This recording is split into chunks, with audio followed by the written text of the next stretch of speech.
அதாவது பார்த்தீங்கன்னா, சில வாரங்களுக்கு முன்னாடி நாங்கள் என்ன செய்வோம், நிறைய இடங்களுக்கு போய் ட்ராக்ஸ் எல்லாம் கொடுத்துட்டு இருப்போம். இந்த கிருஷ்ணகிரியில் ஆண்டவருடைய நற்செய்தியை 4 டைரக்ஷன்லையும் நாங்கள் அறிவிச்சிட்டு இருக்கிறோம். ஒரு சிலராக சேர்ந்து இந்த காரியத்தை பாரத்தோடு செஞ்சுட்டு இருக்கிறோம். நிறைய பேருக்கு நற்செய்தி அறிவிக்கிறோம்.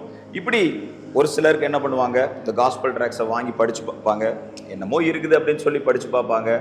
ஒரு சிலர் மடித்து ஜோப்பில் வச்சுக்குவாங்க. ஒரு சிலர் அப்படியே தூக்கி வீசிட்டு போயிடுவாங்க.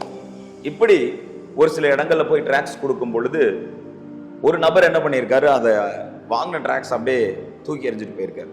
அப்படியே கசக்கி தூக்கி எறிஞ்சிட்டு போயிட்டார். அப்புறம் இது அப்படியே நேரங்கள் கடந்து போனது. அன்று இரவு ஹாஸ்பிட்டலில் ஒரு ஒரு ஹஸ்பண்ட் அண்ட் ஒய்ஃப் வந்து அட்மிட் ஆகிருக்கிறாங்க. கிருஷ்ணகிரி ஜிஹெச் ஹாஸ்பிட்டலில் அவங்க அட்மிட் ஆகிருக்கிறப்ப அந்த ஒய்ஃபுக்கு என்னன்னா, கிட்டத்தட்ட ஒரு 25 டேஸ்க்கு மேலே மோஷன் வரலை. பயங்கர வலி, பயங்கர பெயின். நைட்டு ஒரு நிமிஷம் கூட அந்த அம்மா தூங்காம பயங்கரமா ஸ்கிரீம் பண்ணி கத்தி அலறி, அந்த வார்டில் இருக்கிறவங்க எல்லாருக்கும் பயங்கர டென்ஷன் தான். அந்த அம்மானால யாருக்குமே தூங்க முடியல. இந்த ஹஸ்பண்ட் வந்து பார்த்துட்டு மன சோர்வடைஞ்சு, எதுக்குடா நம்ம வாழணும், கம்முன்னு போய் தற்கொலை பண்ணி செத்துடலாம், ஒய்ஃபும் செத்துருவா போல இருக்கு, இதுக்கு மேலே நம்ம உயிரோட வாழ்ந்து என்ன பிரயோஜனம் அப்படின்னு அப்படியே படிக்கட்டு வழியாக இறங்கி நேராக ரோட்டை நோக்கி போயிட்டு இருக்காராம்.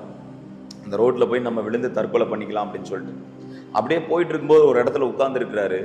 உட்கார்ந்த பொழுது அப்படியே காலில் ஒரு பேப்பர் வந்து விழுந்துருக்குது.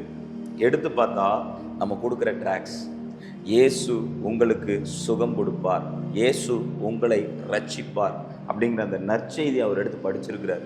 படித்து பார்த்தோன்னே பின்னாடி என்னோட நம்பர் இருந்துச்சு. உடனே எனக்கு கால் பண்ணி சொல்கிறாரு, பிரதர் இந்த மாதிரி எங்கள் ஒய்ஃபுக்கு இப்படி பிரச்சனை ஆயிடுச்சு, எங்களுக்கு ஒரு நல்லது நடக்குமா அப்படின்னு சொல்லி. உடனே அடுத்த நாள் நான் போகிறேன், அந்த அம்மாவை பார்க்குறேன், அந்த அம்மாக்காக பாரத்தோடு ஜெபம் பண்ணுறேன். அப்போ அந்த அம்மா அப்படியே ரெஸ்ட் எடுத்துகிட்டு இருக்காங்க.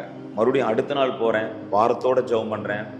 ஜெபம் பண்ணி முடித்த அந்த நாள் ராத்திரியில் அந்த அம்மாவுக்கு தேவன் விடுதலை கொடுத்தார். ஹல்லேலூயா. வீட்டுக்கு போயிட்டு சொல்கிறாங்க, பிரதர் வந்தோடனே ஃபஸ்ட்டு உங்களுக்கு தான் கால் பண்ணுறோம், என் ஒய்ஃபுக்கு தேவன் அற்புதமாக சுகம் கொடுத்துட்டாருன்னு சொல்லிட்டு. ஆமென்.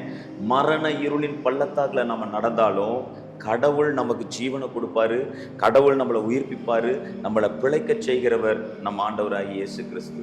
ஆமென். God bless you.